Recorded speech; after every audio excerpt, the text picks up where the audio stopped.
तालुक्यातील चिंचोली फाट्यातील मुख्य चौकात एका खासगी कंपनीच्या वाहनाचा धक्का लागून महावितरणची उच्च दाबाची विजेची तार तुटल्याची धक्कादायक घटना घडली आहे।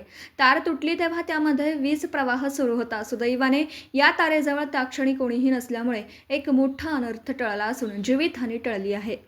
या घटनेनंतर संतप्त झालेल्या स्थानिक ग्रामस्थांनी कंपनी प्रशासनाविरोधात तीव्र संताप व्यक्त करत आक्रमक पवित्रा घेतला आहे। विद्यार्थी आणि शेतकऱ्यांचं हक्काचं ठिकाण चिंचोली फाटा हे परिसरातील अत्यंत गजबजलेलं आणि कायम वर्दळीचं ठिकाण आहे। या ठिकाणी शाळा, कॉलेजचे विद्यार्थी, शेतकरी आणि ग्राहक यांची नेहमीच मोठी गर्दी असते। अशा गजबजलेल्या भागात ही घटना घडल्याने परिसरात काही काळ भीतीचं वातावरण पसरलं होतं। जर ही तार एखाद्या नागरिकावर किंवा विद्यार्थ्यावर पडली असती तर याला जबाबदार कोण, असा संतप्त सवाल आता नागरिक विचारत आहेत। रस्त्यांची दुरावस्था आणि अपघातांचं सत्र सुरू असतं। स्थानिक नागरिकांच्या म्हणण्यानुसार अवघ्या काही वर्षापूर्वी झालेला रस्ता संबंधित खाजगी कंपनीच्या अवजड वाहनांमुळे रस्ता खचून गेला असून मुख्य रस्त्यावर जागोजागी मोठे खड्डे पडले आहेत। खड्ड्यांमुळे रस्ता आधीच धोकादायक बनला असताना या कंपनीची वाहनं चालकांद्वारे अत्यंत वेगाने चालवली जातात।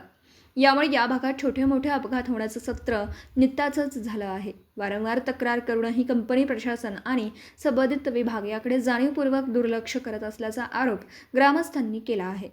या घटनेची माहिती मिळताच परिसरातील ग्रामस्थ मोठ्या संख्येने घटनास्थळी जमा झाले। नागरिकांनी कंपनीच्या निष्काळजीपणाचा निषेध करत प्रशासनाविरोधात घोषणाबाजी केली। रस्त्यावरील खड्डे त्वरित बुजवण्यात यावेत, कंपनीच्या वाहनांच्या वेगावर मर्यादा आणण्यात यावी आणि वीज वाहक तारा सुरक्षित उंचीवर करण्यात याव्यात, अशी मागणी ग्रामस्थांनी केली आहे। मागण्या त्वरित पूर्ण न झाल्यास तीव्र आंदोलन छेडण्याचा इशाराही चिंचोली फाट्यावरील नागरिकांनी दिला आहे। कोल्हार चिंचोली प्रतिनिधी रोहित साळवे, न्यूज 14 राहुरी।